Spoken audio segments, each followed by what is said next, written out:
Hi and welcome to winemastery.co.uk. My name is John Lightford and this is John Murphy. And we're here to tell you all about wine, hopefully help you find the wine, if not the wines, that you will absolutely love. So, in this episode, we are going to talk about a rosé wine. Not any old rosé wine, No. but a Kylie Minogue Rosé wine. And this is yet another one which we spoke about on tasting some of our other wines. It's not from Australia, it's from France. Which is so surprising. It is so surprising. Well, why would she do that? I've no idea. Why would she do that? I have no idea. Anyway, let's get the crew just to pop the bottle. Thank you guys. And now if you could just pour the glass. Thank you. Right, so. okay, right. They're such a good guys, aren't they? They are, thank you And guys. Shirley there, she's wonderful. Yeah,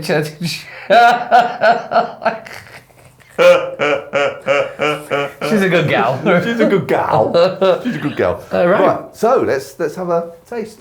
Now she's giving me black looks now. Hey, you don't need that, John. Not from Shirley. You know Not what she's from like Shirley. at that office party. Yeah. So the colour, it's got that beautiful salmon kind of pinky, hasn't It it? has, yes. Uh-huh. Yes. Do you want to have a little look? I will. That looks. It's a really pretty pink.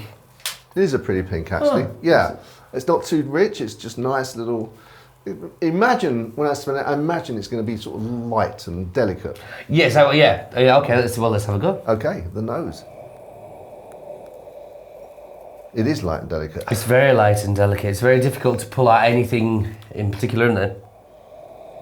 Yeah, I can't get any fruit at all. No, it smells, if this sounds right, nice. You know, it's nothing inoffensive in there. It just smells. No.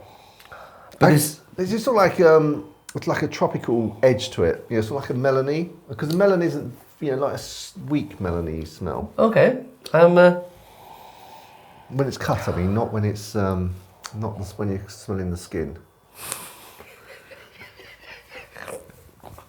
Well, no, what do you mean when you're smelling the skin? When you got the sort of like one of those melons, and you sort of before you cut it, you smell the actual outside. It's different when you cut it and you smell the inside. Okay, yeah. I'm there for arguments. I'm gonna let you get away with that one. For me, I'm really struggling. It's very delicate, and there's nothing really firing out of me there. Nothing I could say. Yes, that's that. No, agreed. It's not a bad thing. It's not a bad thing at all. So I'm gonna have a go there. I'm gonna have a go. Okay. The taste.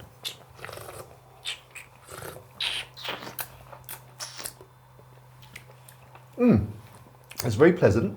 It's very smooth. There's not any tannins to it that I can detect. No. I can't detect a fruit per se. I think this is exactly what we've got from the smell or on the nose. It's exactly what we've got on the palate there. A little bit stronger, but still you can't. There's nothing differentiating. There's nothing saying this is where it's just leaning to that or that at all. But that, in actual fact, is not a bad thing. I'm enjoying that for what it is, which is a very, very simple rosé. It's not trying to be anything else, and I actually think that works. Well, I think this is certainly sort of a party wine, or sort of when I say Oh, party. yeah. Especially in the summer, it's nice and light. There's enough taste in there for you not to think, what's this? It's enough taste there, but not anything that's going to make you think, I must. I don't want to listen to them. I want to concentrate on this. No. So it's a very sort of sociable. I call it a sociable wine. Yep, and I think you're completely correct there. I think you would get away. Get away is the wrong way to describe it. I think that would be actually quite brilliant at these, like you say, little summer party or in the garden, because that just ticks all those boxes where you don't need to be concentrating on the wine, but the wine is holding itself. So, Well, I'm holding this one. well done, John. Well Thank done. you. You're doing very well with that one. Thank you very much. So, So I mean, it's a very pleasant wine. I mean, what would you? well, we've got to come look at the price, because that's something I've just looked at there, because although waxing lyrical here and saying it's very nice, blah blah blah, and exactly where we put it, at what? You had to do it, didn't you? You had to do it. You had to remind me. You had to take me there. You had to take me to that place I didn't want to go to. Well, we did discuss this before filming, and it turns out John paid £9 a bottle, which I think is a very, very good price, but it's actually at the minute on offer for £7 a bottle. Now, John's a little bitter Now, I know he doesn't often get bitter about this, but he actually paid the full £9.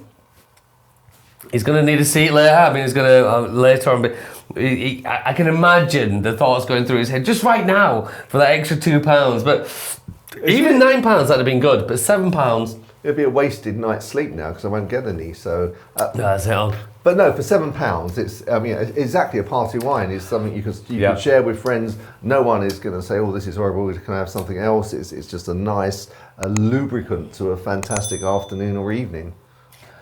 I like that description, John. Where did that come from? A nice lubricant to... A nice social afternoon or evening. I like it, yeah. Yeah, absolutely. What about, so if you were to pair something with this? If I was to pair this with a cheese, Yeah. it's got to have to be light and easy. Nothing's going to overtake that. So something like Delice de Cremiers or Delice de Bourgogne, which people may have heard of. The triple cream cheese. Fairly rich but not overpowering, and I think those two would go together perfectly. What about food? What do you think? Food-wise, I'd say a salad or a fish dish, or maybe even a fish salad. By fish salad, I mean sort of like smoked fish or something like salmon. Maybe salmon might even be too strong, but a grilled fish or chicken salad. I think would go well with this. I think even something like garlic bread might be a little bit too strong for this. Yeah, depending on No, I hear you on that one. Yeah. So, who, mind you, it doesn't need anything. If you're drinking this at a party, you wouldn't necessarily need anything to eat with it. And actually, just thinking about that, sort of little savouries that you get, the little peanuts or the little savoury biscuits. Nibbly bits. Nibblies, that's the word. Nibblies. They would go down a treat with this. Yeah. I think you're right, John. So, we have to look at a score. We do, and that's very difficult for me in terms of, I'm thinking that, at £7. It's because he paid £9, it's so bitter. £7, and so, it is excellent value for money, and for a party, I am going to actually, for that reason, score it 79. Good. Yeah. I'm going to look at, the price is a massive thing compared to how good it was. I'm going to up it slightly because I think, although this isn't outstanding in any way, shape or form, it's not something that I will always look back on and think, oh, that's, something that really needs to be shown. No, but putting all that into context, I'm going to tip us over the point that I say 82. Are you really? I am. That's a good chunk, actually. You've been some really good wines that we've tasted that you've given 82. I just think that has got, and even at the beginning when we first tried this, it's almost, without saying awful, nondescript. There's not a lot going on there. But what it does have, and for the price it has it at, I think it deserves a good score. I guess, £7. That is a very good price for a social lubricant. That's exactly right. So, would you, in conclusion, would we have this? I think no. Only because... hold on, John, I'm shocked at that. No, you wouldn't. No. Say this one more time. Well, I think that rosés aren't one of my go-to wines in any case. Right. So if I went to a rosé, I'd actually, and that's a personal thing. So if I as I said, if it was someone else's party that gave me this, I'd be absolutely delighted with it. But if I was drinking it for myself, if I would go for a rosé, I'd want something with a little bit more character to it, and that I can taste and enjoy. Yeah, understandable. I see where you're coming from. I personally wouldn't have this in because I think this is one of these good all-rounders. You would have it in? I'd have it in, yeah. Yeah. So with a shop full of wine, if someone gave this to you, you'd keep it. You wouldn't pass it on to someone else. No, I think I'd keep this. Okay, so there's definitely divide between us. There is in this rose, isn't there? Oh, okay. Well, that's unusual, but good. Just goes to show we've all got our own palates. Of course we do. Absolutely. Well, guys, if you try this, whether you like it or whether you don't, comment below. Let us know what you think. We'd really be interested in picking up on that. And until the next time, and it's getting towards spring. It's lovely. It's lovely at the minute. Oh yeah, spring, and we're looking at the nights drawing out and spring flowers popping up. It's gorgeous. So we're going to be looking maybe to taste some more rosés soon. Oh, I reckon we should. After that, I reckon we should. Okay. Well, so until next time, guys, we'll see you there. Looking forward to it already. Chin chin. Chin chin.